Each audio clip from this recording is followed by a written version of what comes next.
Overcrowdedness, it's a big word, and we heard so much about it today.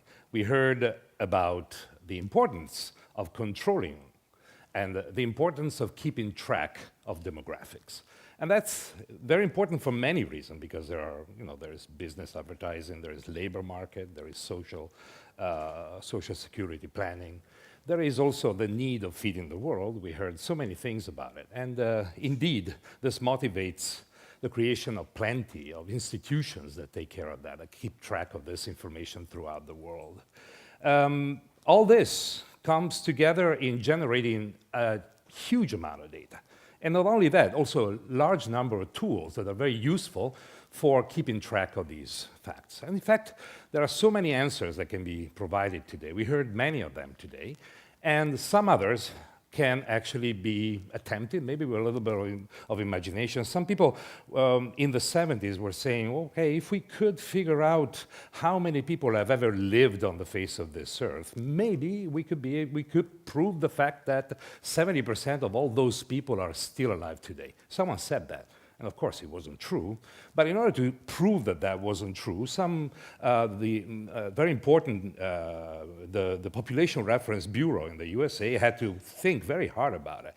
So the question of how many people have ever lived on Earth has been lingering around for quite a long time. And quite recently, there was an answer. And the number, there was a sort of a ballpark number, was 108 billion people. And this also was providing us an answer to the fact that 6.5% of those 108 billion people are actually alive today. That's interesting. I think it's a very interesting number because it kind of proves two things. First of all, that overcrowdedness is a big problem. We're living it every day. And also the fact that, well, fortunately, many of these people have actually, this number has spiked up only in the past few years. Now, if we were to ask the same kind of question in the case of music, the situation would be quite different. It would be very difficult to answer how many musical pieces have ever been written since the dawn of time. And most of all because there wasn't, until not so long ago, much motivation in keeping track of these numbers. And so using the powers that I'm endowed with my institution of belonging, I wanted to go and find out how many pieces, somehow using the means that I was offered by the Politecnico, and I Googled it. And what came out wasn't much information. I had lots of very random numbers, like this one, and if this number were completely true, we would probably be all music writers, and we would probably be producing like 6,000 musical pieces, each one of us, considering the 108 billion people that have ever populated the Earth since the dawn of time. But many other numbers came up, and none of them actually did make any sense. They were all completely random, and and none of them could be trusted in any way. So the question remains, but does it really matter? Well, what matters today more and more is how much is actually out there. And so to have more like a number that gives you a bit more of the idea of how many musical pieces have ever been written, I thought, well, I'm pretty good with arithmetics, should be my job in principle. So I went back with the 108 billion people that populated the Earth, and I figured maybe some way to do a little bit of arithmetics with that. So by looking at the numbers coming from the Labor Bureau in the US, I tried to figure out how many composers are in the US, and more or less I got 1 out of 2,500 people. Then I tried to use some scaling numbers that would tell me that perhaps we should account for the fact that there were some acceleration factors. People were not writing so much music before as they are today. And so at the end, we figured that there should be more or less 10 million songwriter-composers within the whole population of 108 billion people that have populated the Earth. And if you consider more or less the productivity of each one of those composers, maybe 5 to 25 songs a year over a lifespan of 20 years, we get finally a range, a ballpark range of number of musical pieces that are actually that have been written in the history of time. And we come up with a number that goes from 1 to 5 billion musical pieces ever written. That's a lot of music. It's a lot of music. And of all that music, well, there isn't much out there. We think, with Spotify, with iTunes, that there is a lot of music out there. But in comparison to what actually has been written is very little for a variety of reasons. So if we want to find out how much music is out there, perhaps we could do a little experiment. And there is, for example, there is Paul Mawini, who started his record collection in 1951, and he was pretty good at that. He had a shop, basically, that he opened back then, and he died like many other shops of the sort in around 2008. It folded, but in the meantime, for every record that he sold, he took one of those records and put it aside into his collection, amounting to an amazing collection, and he was even able to put together a directory with all the vinyl records that had ever been collected by him. And at the end, he was able to double the size of the collection of the Library of Congress, and even go triple that in 2008, with 3 million items collected by himself. Now, the question is that completely something that covers very uniformly the collection of music that is available in the world? Well, the answer, no. The answer is no. And in fact, there was a study done by the Library of Congress that found out that only 17% of the titles of this collection are actually available on CD, and even fewer of those are available in the form of streaming, of some sort of streaming, so they're accessible via internet. And what worries me the most is the fact that only American and UK recordings belong to that collection. And the situation is not so different when you go online. The situation is slowly changing, hopefully, but if you just look at iTunes or Spotify to talk about things that are available in Italy, what we find is that there are 26 million songs, so we're we're talking about 2 orders of magnitude below what my estimate was before. It's about 100 terabytes of data, which fits in that unit that you see behind my shoulders, and it's a total of 2.5 lifespans of continuous listening of different music. That's pretty interesting, because despite the limitation of this collection, we still have a lot of information to navigate through. And how do we do that? How do we navigate through that? And is navigating the right word? How do we search for music? How do we pick the music we like? Well, first of all, the word searching is a difficult word. It's a difficult word because we don't know how to search for music. And searching for music is very hard for many reasons. First of all, we don't usually know what we want or what we like. That's the first question. It's very hard to say. For most of us, it is like that. And we also don't know how to describe the music that we want. We don't have the words. We have words that are very vague. We also have words that are very subjective. And so we end up using words like genre, mood, whatever it is. And at the end, what we do is to just whistle the tune, or maybe try to suggest something else, use examples, or whatever it is that we can put our hands on. The other thing is that labels are often wrong or limiting, so that doesn't really help either. For example, sometimes you have the same style of music played by 2 different musicians, and they get cataloged in a completely different way. One is considered a jazz musician, the other is considered a country musician, but they, pretty much do the same things in different ways, of course. And there are also situations where musicians ride boundaries and try to hover above them, because it's exactly by navigating the boundaries that you get a little bit of surprise in the listener. And in some other cases, again, you try to cross the boundary and you don't want to be categorized for that. You like to be your own person. You want your individuality, so labels don't fit you well on it. So this is why it's really hard to use labels to search for music.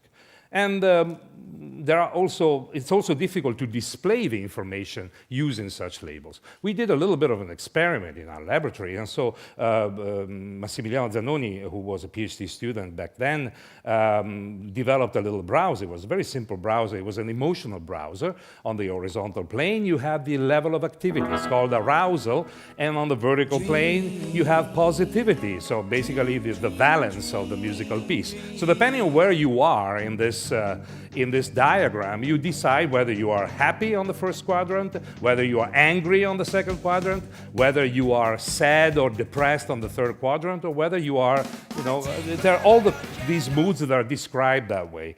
You also can navigate, you can create trajectories of mood in space depending on where you are in the song. So in this particular example, you start fairly neutral, and then you move on at the end of the intro, and the activity grows, and so on. So it can be useful, but does it really help finding the music you want? Can you actually describe your mood or what you are in the mood for? That's not an easy answer to provide. This is why we also attempted, through the work of Michele Buccoli, another PhD student of our lab, the idea of trying to use semantics to search for music. So try to develop sort of a mini Google version that accepts description given in terms of, semantics. So you describe what you want, and through some descriptions, you end up getting, a playlist that tries to match that description, even maybe taking into account the context. When you use the word warm, did you mean timbral? Did you mean, I don't know, something related to the content of the music, more into the structure of the music? But anyway, the experiment worked, but we also found very soon that it was insufficient for searching for music. And the other possibility was also to use expert descriptions. So some of us, people that know how to play a musical instrument, describe chords, describe rhythms, might want to use that kind of description, which is kind of cool. You can say, okay, I want something that is a shuffle and is minor and then has a 2-5-1 resolution. Well, that's kind of complicated and technical, and not many of us can actually do this kind of stuff. There are systems can actually analyze the content and give you that kind of information. But is that what we really want to do? Do we really like searching for content? Or do we prefer being told what to look for, what to listen to? As a matter of fact, to answer this kind of question is not so easy. And so we might want to ask ourselves how it worked before. So when I was a youngster, I remember what I was doing. I remember I was, listening to the friends, and we were just talking about music. We were listening to music in front of a big stereo. The only one that there was only one friend of mine that had a stereo, so we were all in this place. And listening to the radio with suggestions of DJs, music programs, and so on. Then there was the guru guy. The guru guy was quite amazing because he would read through everybody in the store.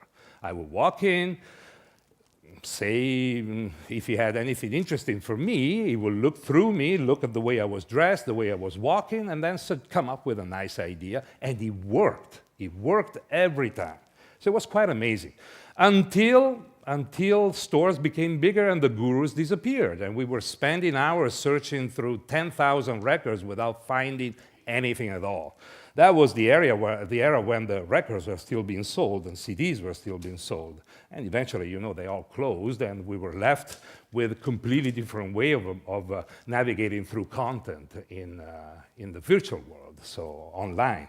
So the question is, how do we keep up to date with music today? And is it relevant? Do we care about keeping up to date in music? Well, there is a study that is kind of interesting that talks about exactly this point. And it's interesting because the adult population seems to care a lot about it. 50% of the population says that it's important to keep up to date with music. And if you consider young adults from 12 to 24, it's even more important. You go to 70% of the population. So those who care, how do they find new music? They find it by looking, again, to suggestions of friends. They, word of mouth, again, is still a pretty valid tool. AM, FM radio, we think that the AM, FM radio are dead. They're not yet. They're still out there, and we still listen to them in the car or wherever we are. And YouTube seems to be a pretty good source of information, and also Pandora, Facebook, Spotify, and Apple iTunes, this sort of thing, seems to be catching up a great deal, especially among the young adults from 12 to 24. The numbers grow even more in that sense. So, well, this actually is telling us that that famous guru guy that I was mentioning before, we need it more than ever. We need him back, or at least we need a virtual guru guy back that tells us what we will like somehow. So, you know, the guru guy knows his music, but he also knows his clients. And therefore, it is no longer sufficient to understand, analyze the content. You also need to understand the listener, understand how the listener enjoys music. And that's not an easy thing to do. And there are many studies that have been done in the past. There are studies on neuroscience that tell us that basically it's a fine balance of the production of dopamine, that is a neurostimulant, and there is a communication that is enhanced. Usually also drugs do that, unfortunately, but music in a way works in a very similar way, and it stimulates the production of neurostimulants and basically creates pleasure. There's a beautiful book that I recently read by Daniel Levitin, a colleague from McGill University. The title is also quite indicative. This is your brain on music. And basically what he's saying is that you need a certain degree of comfort. You need to know what you're listening to feel comfortable, you know, just as much as you need repetition. You feel comfortable with repetition, but you also need some degree of surprise when you listen to music. Something that breaks with the rules of comfort somehow. And this is why music is so much enjoyable. You will know that the most famous pieces create surprise. For example, Yesterday is a song that has, instead of having multiple of 4 measure, has 7 measure. And that's kind of already, it's a sort of a structural surprise. But also it creates chord progressions that are very unexpected in a way. They don't follow the usual turnarounds that are typical of Bach, the second, fifth, first, and so on. Also, Somewhere Over the Rainbow has big jumps in the melody, which calls for harmonies that go in a completely different direction. All these things are unexpected surprises that stimulate the production of dopamine and serotonin in your brain and makes you feel pleasure. I didn't want to be so, dry in talking about pleasure, and there is definitely much more than simply production of dopamine in your brain. But as you know, numbers are numbers, and since we're crunching numbers right now, it's important to understand how to use these numbers, and in particular, how can we exploit this knowledge? What can we do in order to improve the navigation and the search for good music? Well, answering the question of finding the boundary between what is comfortable and what breaks the rules of comfort is the same as finding how much complexity, whatever form complexity may take, how much complexity we can digest. And so another PhD student from my lab, Bruno Di Giorgi, did an amazing job. He created a little robot, software robot that went around and crawled in all possible websites that had chords and collected a database of almost 500,000 chord transcriptions, an average of 64 chords per song, and went through the whole thing, parsed through, and generated a huge database of information of chord changes in music, in popular music. Now it's extending the same thing to jazz and many other things. And what came up with is a very interesting machine, one of the many machines that he analyzed in order to study how we conceive, for example, harmonic complexity. And he built a state space machine that emulates the chord changes. And he had an interesting, dial that you could turn in this machine. How smart do we make the machine? A machine that knows nothing about music, only 2 states, recognizes the world of major chords and minor chords. But if you add a little more intelligence to the machine, you start recognizing the importance of dominant resolutions, all the things that are typical of modern music somehow. And with 10 states, the constellation grows until with 200 states, suddenly you develop a true constellation of chord changes in this firmament of possibility. And that's very interesting because these are interesting representation of our way of understanding complexity in harmonic situations. But the same thing can actually be done in rhythms. And the ability to map this information corresponds to the ability to map how what is our boundary of understanding things. And, recognizing new constellation, it's the joy of discovery in the harmonic world, is actually what procures pleasure in the listener. So music recommendation should go that way, and the future of this should be to analyze not just the complexity of the musical libraries for the sake of it, but also to understand what the listener is able to digest in all those directions. And try to paint a more accurate picture of the person, just like the guru guy was doing, trying to profile you as a person who's able to understand and is knowledgeable about music more or less in various fields. And in particular, recommending the music that best crosses that threshold that you have. In particular, you will be able to avoid suggesting stuff that is too easy because it will be boring. Avoid giving you stuff that is too complex because it will go over your head. And try to just stay there. Just break it just as much as you need to create pleasure. And, the last word that I wanted to say about this is, well, complexity takes many forms. Complexity is about structure, it's about rhythm, it's about harmony, about melody. And the more you can actually break rules in a controlled fashion on all these fronts, the more you will find deeper pleasure in listening to music.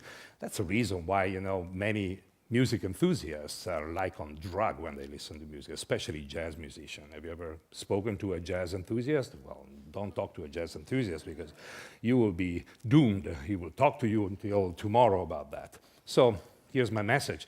Try to learn more about the listener and after having learned more about music. Thank you.